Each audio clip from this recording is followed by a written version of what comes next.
UAE में Israel की base बनने के साथ ही साजिशें अरूज पर पहुंच गईं। अमेरिका ने यूएई को ईरान के एक जजीरे पर कब्जा करने का हुक्म जारी कर दिया। ईरान का ये जजीरा कौन सा है और इस पर कब्जा करने के लिए क्या वहां पर फौज उतारी जाएगी, इस बारे में आमिर रज़ा से बात करते हैं। आमिर भाई, एक दावा, एक इंकशाफ सामने आया है कि यूएई जो है ना वो ईरान के एक जजीरे पर कब्जा करने जा रहा है। ये सब कैसे होगा?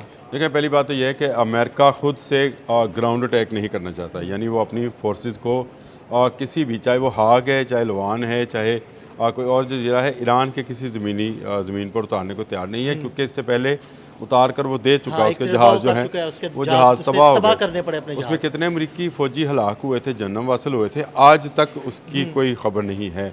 ये कहा जाता है कि कुछ फ्रेंडली फायर में जहाज़ गिरे, कुछ कहा जाता है C-130 को खुद गिराया गया और उनको आग लगा दी गई, लेकिन उसमें इनके फ़ौजी बाहर निकल पाए कि नहीं पाए, ये अभी तक किसी को कंफर्म नहीं है।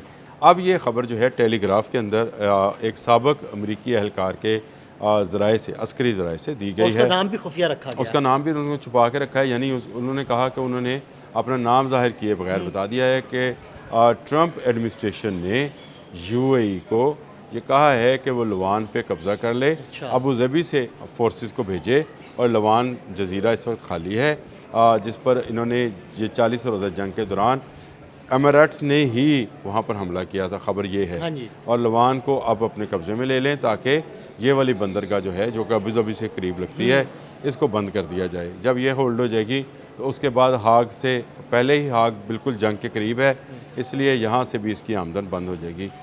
ये एक शायद मैं ये समझता हूँ मुत्तहिदा अरब अमारात बहुत बड़ी बेवकूफ़ी करेगा, और अगर अमेरिका उतार नहीं सकता अपने मरीन्स को, तो यूएई की फ़ौज का क्या कहना कि वो उतरेंगे, और क्या ईरानी अगली प्लानिंग कर चुके होंगे लवान में हाँ या हाग में, उसको क्या वो जो है उससे बच पाएंगे। ये एक ऐसी सूरत हाल है जिसमें उसको फंसाने की कोशिश की जा रही है। देखें, इसी अस्करी ज़राए के हवाले से टेलीग्राफ और यरूशलेम पोस्ट ये बात करते हैं कि हमने अमेरिका ने, सॉरी अमेरिका नहीं, वो तो हम ही कहेगा, हाँ जी, मैंने बिल्कुल। हमसे मुराद हम ना ले जाना भाई। और वो जो है अमेरिका ने ये इससे पहले कतर और सऊदी अरब को कहा था कि वो ईरान के हवाले से ये मुत्तहिदा अरब अमारात के साथ इत्तेहाद बनाएं, सही।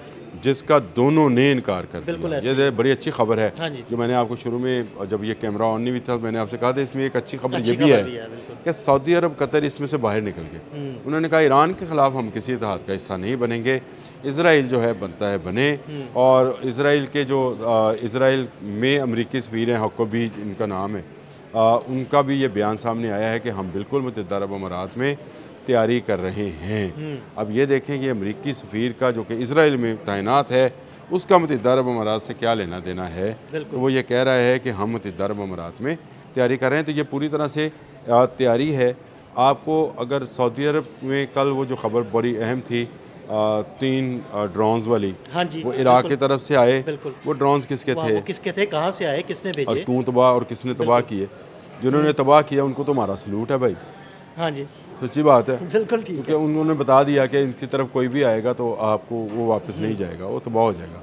और ड्रोन तबाह करने की हमारी हाँ जी, फोर्सेस वो की तो बड़ी प्रैक्टिस फिर है। जंगे मई अच्छा, में जो ये बहुत प्रैक्टिस है। अब ये कहाँ से आए अननोन है, कुछ कह रहे हैं ईरान से आए, कुछ कह रहे हैं मशरक़ से आए, कोई कह रहे हैं मगरब से आए, जहाँ से भी आए। इसी तरह अबू ज़बी में भी हमला होता है, तो ये एक तैयारी की जा रही थी कि मुत्तहिदा अरब अमारात को अबू ज़बी की तरफ से उतारा जाए, उसकी फोर्सेस को ईरान के अंदर, और वहाँ दू बदू जो जंग हो, जो गुरीला वार हो या दू बदू जंग होगी, उसमें 2 मुस्लिम कंट्रीज़ जो हैं, ईरान और मुत्तहिदा अरब अमारात, ये मुहारब होंगे, अमेरिका और इसराइल। और ये प्लान मैं तो बहुत पहले बता चुका हूँ, ये आज नई चीज़ नहीं है। 2 मुस्लिम मालिक को सामने लाके आग आना है लगा इनमें। लड़ाएंगे और ये पीछे रहेंगे, इनका असला और वेपन्स इन्हीं और का आप ये भी होगा। कहते रहे कि ये सामने आके लड़ते नहीं हैं, यहाँ इनकी खसलत में शामिल है कि पीछे छुप के वार करते और हैं। अब ये मुत्तहिदा अरब अमारात के पीछे छुपना चाह रहे हैं। ये सारा खेल जो है, ये खेला इसीलिए जा रहा है कि ईरान की तेल की तनसीबात पर कब्ज़ा किया जा सके।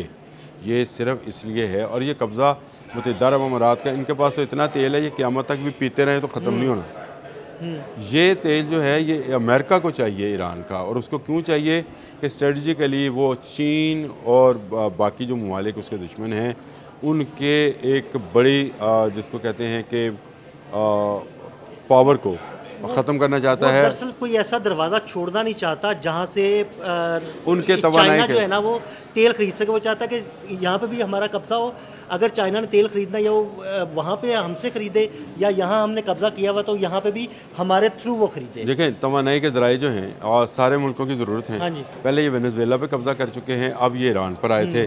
खैर ईरान वाली गेम तो बिल्कुल उलट पड़ गई और इनको। तभी तो अब अमेरिका ने वहाँ पे जाकर कहा है ना चाइना को कि हमसे तेल खरीद लो। हाँ, हमसे तेल खरीद लो, क्यों खरीद बिल्कुल, लो? बिल्कुल। भाई आप चाइना का मसला तेल नहीं है। अगर वो अमेरिका से तेल खरीदता है तो इसका मतलब ये है कि अमेरिकन इकॉनमी को सहारा देता है। अमेरिका पूरी दुनिया में तेल लिए घूम रहा है, तो कोई कहीं से नहीं मिलेगा। वेनेज़ुएला का तेल निकाल कर मैं बेचूंगा, कतर में पैसे जमा होंगे जो कि वेनेज़ुएला में जो है एक परसेंटेज के हिसाब से दिए जाएंगे। थोड़े उधर बाकी खर्च होके बाकी कंपनी हमारी जेबों में आएंगे। ये इनके तमाम अरब ममालिक के साथ भी जो पेट्रो डॉलर का मुआहदा है उसके अंदर भी यही है। कंपनी सिर्फ अमेरिकन होंगी, निकालेंगी वो, और 80-90% आमदन वो लेके जाएंगी। ये अरबों का जो हम शशका देखते हैं ना, ये असल में तादाद में बहुत कम है और मुल्कों में बटे हुए हैं छोटे छोटे। तो हम कहते हैं ये बड़े अमीर हैं। असल में तो इनको तेल की भी 10 से 8% जो है वो मिलती है बस, बाकी तो वो ले जाते हैं साथ। और ये 8-10% भी अब चला जाएगा। अगर ईरान ना रहा तो याद रखिए इनको भी बचाने वाला कोई नहीं रहेगा। इनको चाहिए तो ये था कि ये पाकिस्तान का मशवरा मानते और सारी इस्लामी दुनिया जो है वो एक हो जाती और एक हो जाती, यूरोपियंस को बाहर निकालते। देखें, टेक्नोलॉजी अब हासिल करना कोई मुश्किल काम नहीं है। अब तो आप सबको पता है कि आप दुनिया में टेक्नोलॉजी की ब्लैक मार्केट भी है और ओपन मार्केट भी है। ब्लैक मार्केट से आपको सस्ती टेक्नोलॉजी मिल जाती है, ओपन मार्केट से आपको महंगी टेक्नोलॉजी मिलती है। लेकिन दुनिया के बहुत सारे ममालिक तेल का काम करते हैं। ये टेक्नोलॉजी चीन से, रशिया से भी हासिल की जा सकती है। ज़रूरी नहीं है कि आप अमेरिकन कंपनीज़ को ही ठेका दें। अगर ये बात मान ली जाए तो तमाम इस्लामी दुनिया एक दफ़ा फिर इकट्ठी हो सकती है और इस्लामी दुनिया का इकट्ठा होना जो है ये पूरे उम्मत मुस्लिमा के लिए मैं समझता हूँ एक रोशन बाब होगा। ये वक्त है कि अमेरिका और इसराइल को बाय बाय कर दिया जाए। अगर ये मुत्तहिदा अरब अमारात वाले जो हैं ये मान जाए, लेकिन ये भी अब्राहम अकॉर्ड पे दस्तखत कर आमिर चुके। भाई, लुआन जजीरे पर अगर कब्जा करने की कोई कोशिश की जाती है यूएई की जानिब से तो ईरान का क्या रद्द-ए-अमल हो सकता है? देखिए, पहली बात तो यह है कि ईरान को पहले से पता है कि ये उनके स्ट्रेटजिकल पॉइंट्स हैं। ये वो पॉइंट्स हैं जिनको वो कभी खोना नहीं चाहेगा। आज हार गए या लुआन है, ये वो जजीरे हैं जहाँ पर उसका तेल ना सिर्फ रखा जाता है बल्कि उसको तरसील भी की जाती है। और ये आपने हमस के गुजरने के फौरी बाद उनका जजीरा है। इस जजीरे को बचाने के लिए उन्होंने एक बड़ी प्लानिंग, लाजमी बात है कोई भी फोर्स चाहे वो अमेरिका जैसी सुपर ताकत का ही क्यों ना हो, वो उतरने से घबराती है। अब ये चाहते ये हैं कि कठपुतलियों की तरह अरब जो हैं वो अपनी फ़ौज को जो है इसमें उतार दें।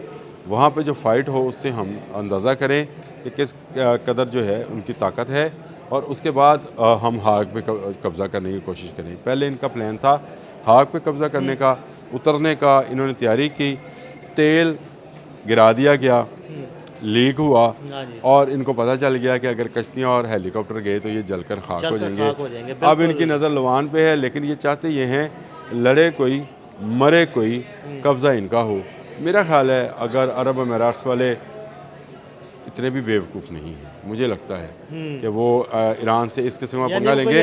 और आपका जो सवाल है उसका आखिरी जवाब देने लगा हूँ कि ईरान पिछले 50 साल से इन जजीरों के अंदर ऐसी तवानाइयाँ दबा रहा है जिनको अगर ब्लास्ट किया जाएगा तो ये धुआं और आवाज़ और असर जो है ये मुत्तहिदा अरब अमारात तक जाएगा। बिल्कुल, बहुत शुक्रिया आमिर भाई। आमिर भाई ने बड़ी तफसील के साथ इस सारे मामले पर रोशनी डाली। मज़ीद अपडेट्स के लिए हमें फॉलो करते रहें। अदील अहमद और आमिर रज़ा को इजाज़त दीजिएगा। अल्लाह हाफ़िज़।